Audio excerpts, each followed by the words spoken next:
Yan, good morning mga tropa. So, time check, 5:35. Ayan po yung medyo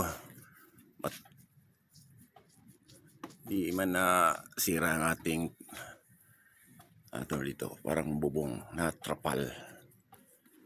Medyo mahina lang yung dito mga tropa. Okay pa naman yung mga halaman ko dito.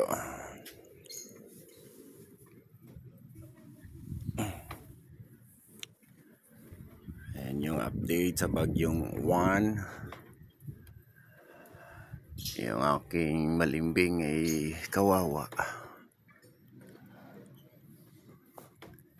Nakatikim na naman ng hagupit ni bagyong Juan. Ayan, makalat mga dahon.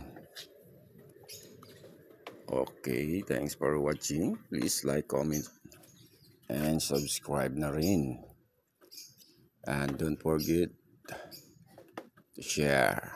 God bless everyone. Happy Monday.